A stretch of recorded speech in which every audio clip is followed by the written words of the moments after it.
Content warning. Echo can be emotionally intense experience and may not be for everyone. Echo contains themes of adult nature, including violence, torture, drug usage, and harsh language. Viewer discretion is advised. I swallow hard, aware that some of the pieces don't fit, despite how disturbing the implications are. But that was years ago. Why didn't it start then? Why now? Duke shrugs. Maybe you wasn't the guilty till now. Maybe kids don't understand what they've done. Maybe because you left and it made it angry. But he wasn't murdered. You see it happen? No, but the person that did wouldn't ever do that. No, that's perfectly fine, Pixel. Like, it's perfectly fine. Go get some rest. Oh my god. Oof. No, but the person that did that wouldn't ever do that. So am I talking to the wrong guy right now? Who was it? I look over Leo again, swallowing hard. Who was it? Duke starts to raise a gun again, and what happens over the course of the next minute is too fast for me to comprehend until it was over. Leo explodes out from his sitting position, face twisted with rage, as he bares his teeth in a full-on wolf snarl. Though his feet are handcuffed to the legs of the chair, he's still able to lunge off the ground with his feet. He launches himself at Duke, slamming into the weasel with a painful crunch of flesh on flesh and metal on concrete. I gasp and watch as Leo starts ripping into Duke's with his teeth. Duke screams and flails his arm around, apparently forgetting his weapon as it flies from his fingers. The gun slides across the ground to tap gently against the wall just 5 feet from me. Brian keeps a tight grip on me though, but that's when I hear a clicking sound behind me. Brian does too and turns sideways, allowing me to see the source as well. And there stands Kutsu, both hands on Leo's handgun as he points it up at Brian's head. Clicks uselessly though, and Kutsu's face is mixed of mask of terror, desperation, and confusion. The safety! Leo's still struggling on the ground with the screaming Duke lifting his mouth from the weasel arm to shout at Kutsu. Kutsu's eyes snap to the gun in his hand, but Brian's already moving. He kicked at Kutsu's hand and connects violently, sending the gun flying in the air to clap against the ceiling. Brian lets go of me at that point, reaching out to catch the gun. Go for the gun. Because no one's fighting over Duke's gun, I realize that that might be my best chance. I lunge in the opposite direction. Clumsily, I scoop up the weasel's gun, turning it over in my hand and holding it the right way. Brian, my gun! Leo's still tearing away at the weasel as Duke holds them up in defense. I turn around, crouch back against the wall as I see Brian standing over a downed Kutsu. I can only pray he hasn't killed him. I point the gun at Brian just as he turns to face me. Seeing that he's about to get shot, the bear lunges at me, his massive paws up, stretching outwards towards me. Luckily for me, the gun is loaded. Trying to keep myself steady, I manage to find the safety and flick it off. I shoot him right in the face. Oh god, ringing. The sound is so loud in the tiny room that my hearing goes out for a moment. Brian crumples to the ground, crumbles to the floor, and the room goes quiet. But only for a moment, as an earthly howling sound comes from the bear as he slowly props himself up on his hands, looking back up at me. For a moment, I wonder if the evil powers of Echo have brought him back to life somehow. But no, there's just a bloody hole above his blunt nose, and I can see the white of bone peeking through the red. Somehow the bullet hadn't pierced his skull.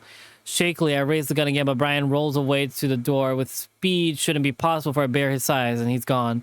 I stare for a moment, wondering if I should run after him, but the snarl next to me as pointing the gun at Duke instead. Leo, still tearing at Duke's arm, hollers at the top of his lung, trying to cover his face. Leo, stop! I've got the gun on him! Leo looks up in wild-eye, pausing for a moment, but slowly letting go of the muscle his arm, bloody drool hanging from his chin. I try to ignore that and keep the gun trained on Duke's head as Leo flops to the side of his chair. After seeing how the bullet had affected Brian's brain, I'm not so confident it will do much damage to Duke. Maybe bears just have thicker skulls, but I'm more worried that the gun is just shit. Duke doesn't move, though, as he lays back against the concrete, eyes closed, gasping for breath. His arms are at his side, both of them leaking blood on the ground. Leo really did a number on them. He definitely needs to go to a hospital.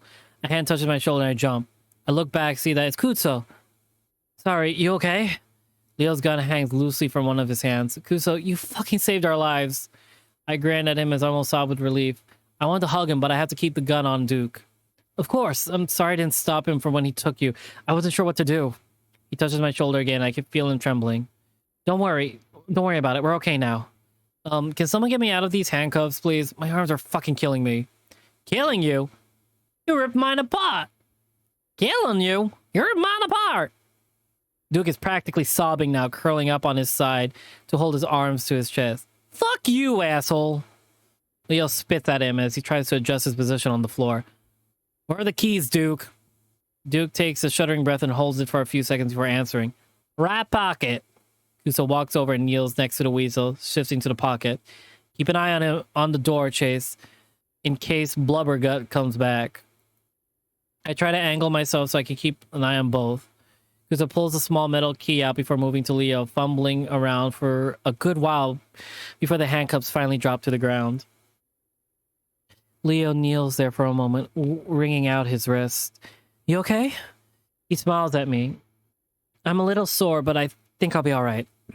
We're not done with our argument earlier. The things you did is still irredeemable. Before bending quickly to give him a kiss on the head. I'm so happy you're okay, Chase, and thank you, Kuzo. He slaps the raccoon on the back before turning his attention to the weasel.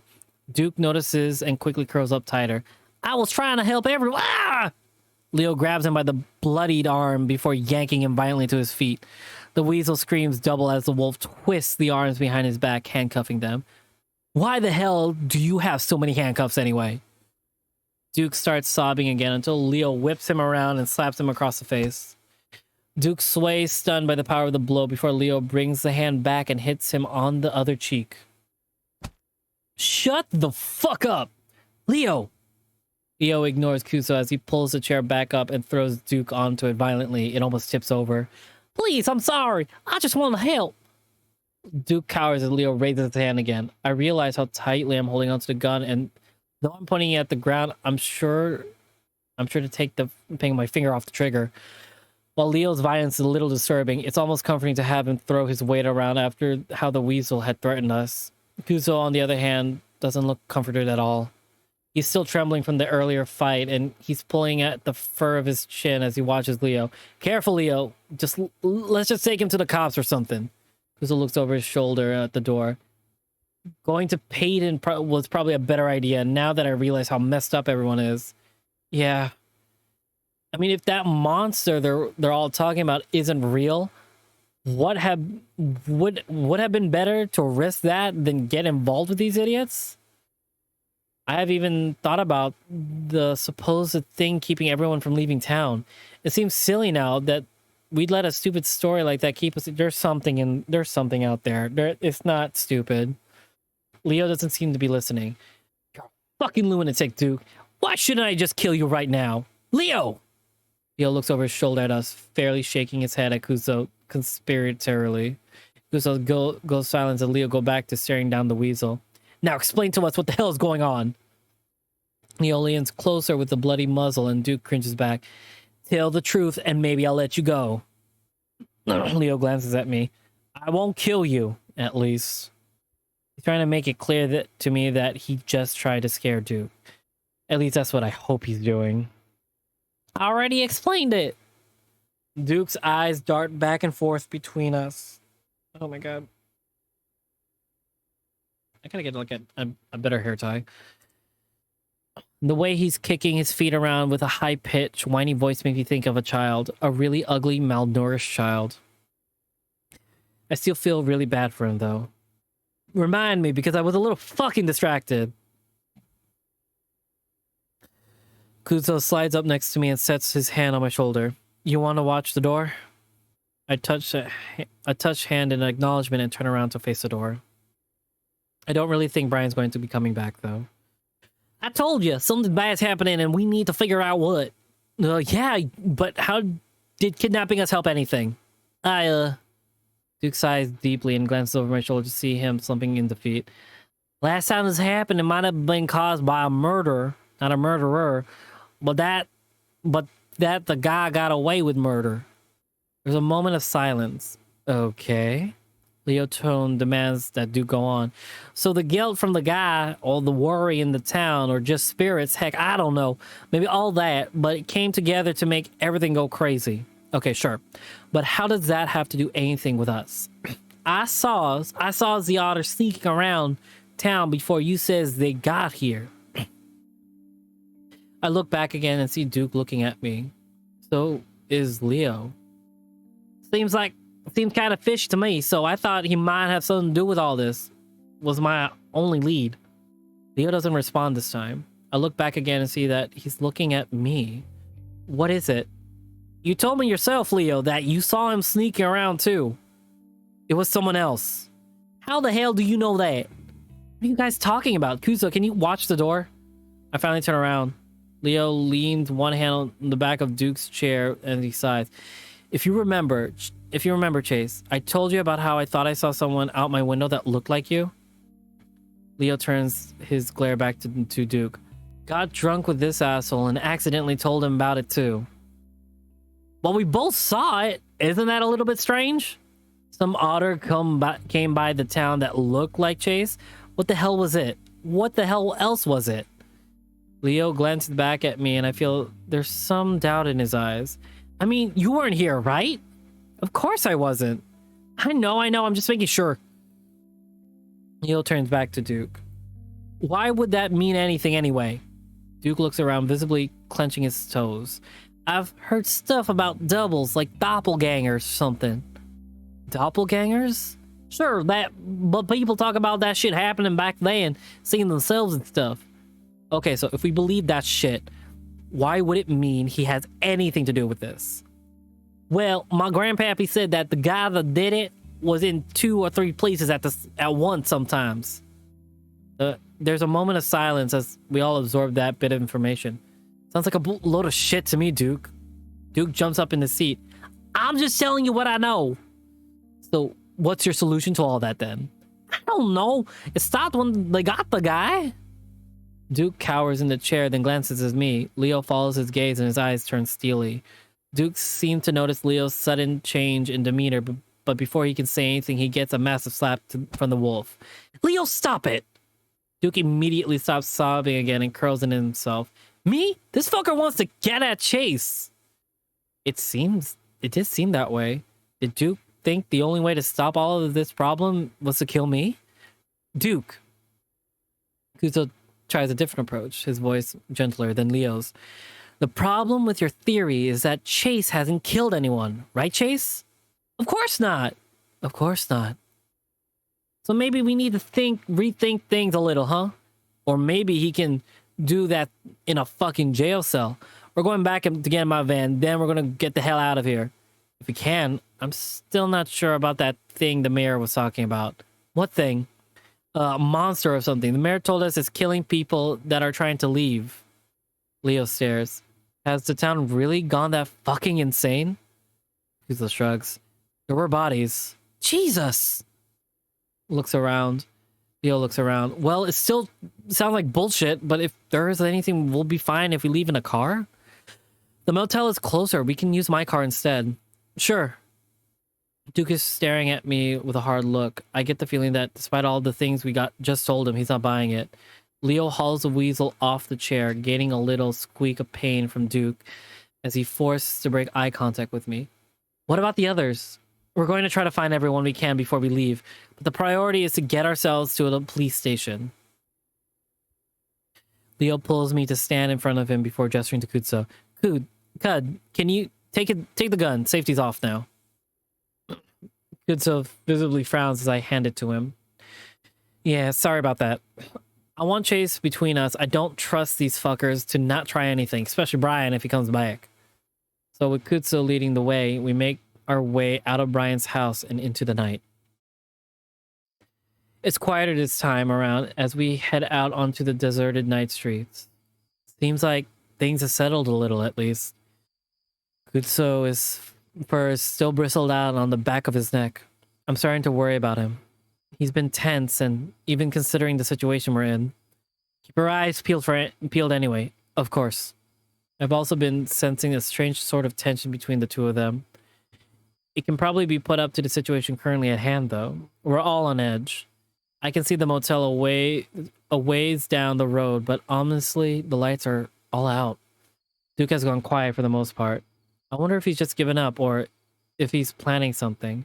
Hopefully it's the former. I'm not really seeing anything out the ordinary here. Trust me, things are fucked up. We pass the diner, the moonlight glinting softly on the metal edges. A dark, sick feeling sets in as I stare at the back windows. That's where it all started. Should we check to see if she's still there? Leo's quiet behind me for a moment, then clears his throat. Don't see why we need to do that. I don't know, to tell the cops about it or something? If the cops haven't been there, then I'm sure she's still in there. No use looking inside. All right. Hey, it's gonna be okay, all right? Not for Janice.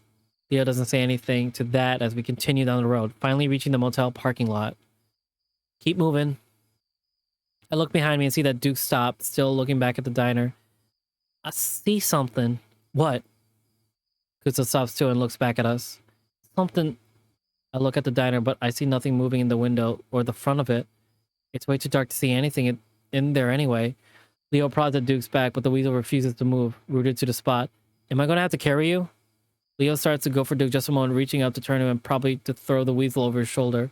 But before he can do that, Duke screams long and loud, and it raises all the hairs on the back of our necks. Before Leo can stop him, the weasel takes off into the night, away from the diner, towards a grouping of trees and bushes on the side of the road. Leo curses and immediately goes after him. Kuzo starts to follow. Don't follow me, wait by the car! Leo shouts over his shoulder before disappearing into the bush. Then, more faintly, and watch Chase! Kuzo and I stare into the darkness, listening to the two of them crash through the bushes before fading into silence. After a few moments, Kuzo rubbed his head and turns to me. Well, guess we should get that car then. I frown, not really worried about that Duke can do much to Leo, but rather that they'll run into someone that could. Shouldn't be that hard to catch him. He's in the handcuffs.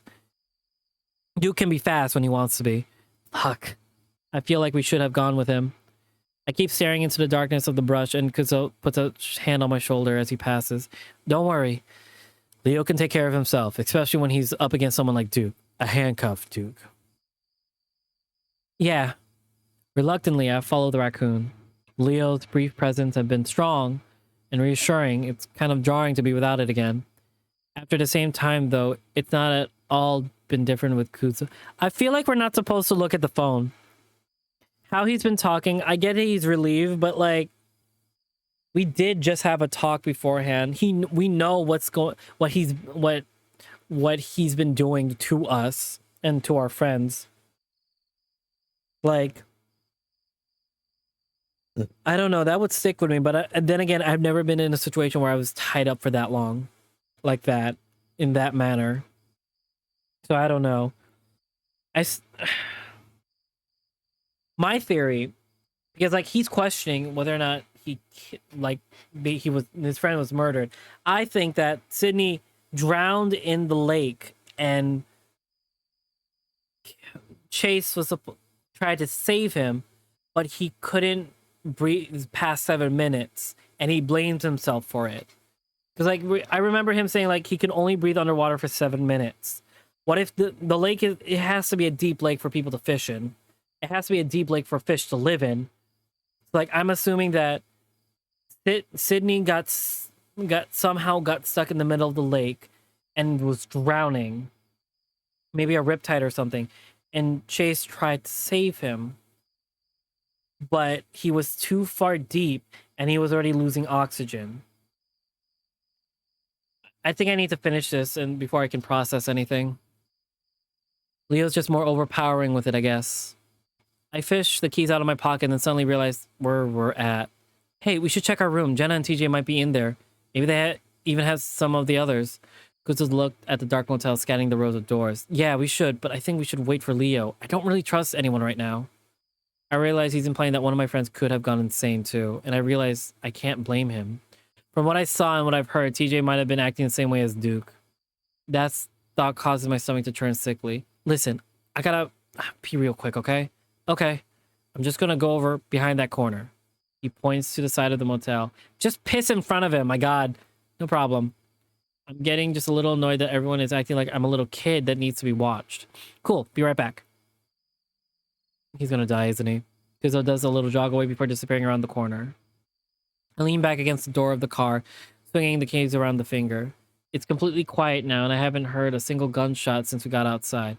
I wonder if everyone that's been fighting is dead now, or maybe they just realized how ridiculous the mayor story and what was and left. Thinking about the supposed monster that I definitely don't believe in, though, has me looking over my shoulder into the darkness. Images of a hanging body crosses my mind. Shit. I look over to where Kuzo went. It's been a little while. Shouldn't he be done by now? A pop from the bush across the street makes me jump. Leo? My voice comes out in a whisper. There's definitely something there. Its form stands out a shade darker than the tree behind it. It might be a bush, but it looks thin, like a person. I squint at it, and that's when I see a glint of two eyes in the darkness. I freeze. Whoever it is, they're not responding to me, and that's definitely not a good sign. I decided that I'm not just going to move until Kuzo gets here. Yeah, and if it does move, I'll just run over to where Kuzo went. I don't think he'll mind me catching him with his pants down if there's a fucking psychopath chasing after us. I see a thick tail swish out of the side of the dark thing. Slowly, I feel behind myself for the keyhole of the car door, sliding the key in and unlocking it. Actually, I just get in the car and footsteps from my right. Phew, his wild eyes on me in an instant. He slams into me so hard that I sent to the asphalt with an impact that roused my brain. I roll over groggily and see Duke bent over, his hand fumbling at the ground. Somehow he's moved his handcuffs to his hands from the behind himself to the front. I realize that I don't have my keys anymore at the same time that Duke stands up, keys in hand. Kuzo! I yell and reach for Duke, who dodges away, throwing some kicks at me for yanking away my car door. Fuck! I lunge at the handle, but I see the weasel slam down the lock when I just reach it. Kuzo comes running around the corner just as Duke starts up the car. Duke! I shout uselessly as Duke peels out, yanking the handle from my grasp and forcing me to hop back a step before being run over. Of course, I think that Duke's going to just take off down the road and get the hell out of Echo. I have no idea what he's going to turn sharply into the parking lot and come straight for me. Chase! Kuzo screams at me just 20 feet away now, but there's no time. The car is coming at me. I jump to the left, but Duke easily follows my movement. I see the license plate and the headlights, which Duke hasn't turned on. I jump and land on the hood of the car as it hits me. I feel like my body is falling through the air. I see the stars and moon. Then I land.